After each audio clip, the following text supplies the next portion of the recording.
নমস্কার বন্ধুরা, আমি আবারও চলে এসেছি একটা রান্নার ভিডিও নিয়ে। আজকে দেখাবো দেশি চিকেনের ঝোল।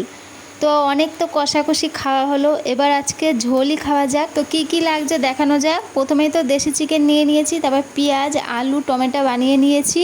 এইদিকে কড়াইটা গরম হয়ে গেছে, এবার তেল দিয়ে দেবো। তেলটা গরম হয়ে গেলে আলুটা ভেজে নেব লাল করে।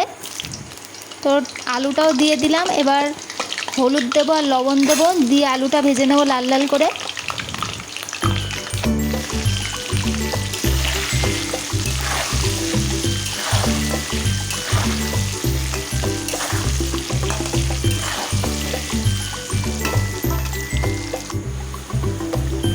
আমার আলুটা ভাজা হয়ে গেছে। এবার আমি এই তেলেই ফোড়ন দিয়ে নেব। গোটা গরম মশলা ফোড়ন দেব, শুকনো লঙ্কা দিয়েছি আর এলাচ দিয়েছি, দারচিনি দিয়েছি, লবঙ্গ দিয়েছি, ফোড়ন দিয়ে দিলাম। এবার এইটা লাল লাল করে ভেজে নেব, যেই গন্ধ ছাড়বে। তারপরে আমি পেঁয়াজ দিয়ে দেবো এই তেলেই।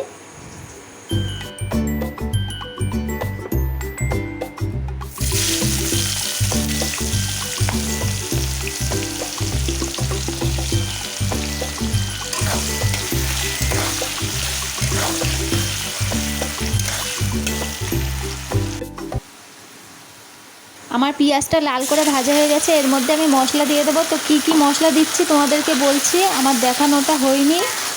আদা, জিরে, রসুন, শুকনো লঙ্কা, হলুদ, লবণ আর পরিমাণে অল্প একটু চিনি দিয়ে নিয়েছি। দিয়ে এবার টমেটোটাও দিয়ে দিয়েছি। তারপর এবার মশলাটা ভালো করে কষাবো।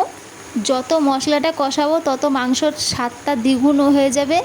তো আমি অনেক সময় ধরে আধ ঘন্টা 1 ঘন্টা ধরে কষিয়েছি। তো তোমাদেরও যদি হাতে সময় থাকে তোমরাও সময় নিয়ে কষাবা, যত কষাবা ভালো হবে খেতে। তো মশলাটাও কষিয়ে নিয়েছি, তারপরে মাংসটা দেবো। তো মাংসটা দিয়েও তো অনেক সময়, আর দেশি মুরগি তো সহজে সিদ্ধ হয় না। তো তোমরাও অনেক সময় ধরে কষাবা মাংসটা।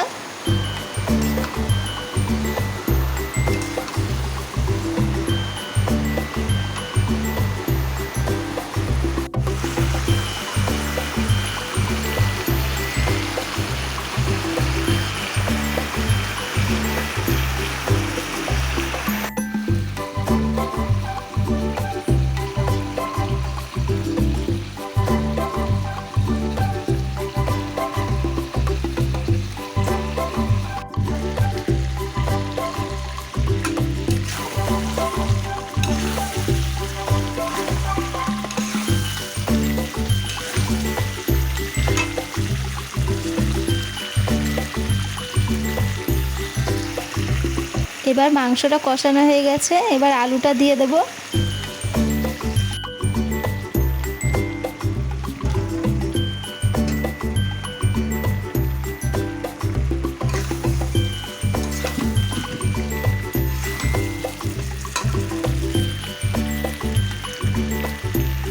এবার জলটাও দিয়ে দেবো। তো গরম জল দিচ্ছি আমি, তোমরা পারলে গরম জলই দিও।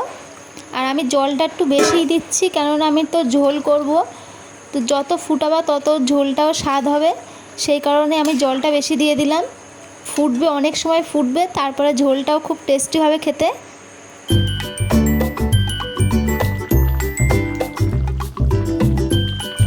আমার ঝোলটা ফুটে গেছে, এবার আমি নামিয়ে নেব। গরম মশলা দিয়ে দেবো, হালকা একটু গরম মশলা দিয়ে তারপরে আমি নামিয়ে নেব। আমার রান্না পুরো কমপ্লিট।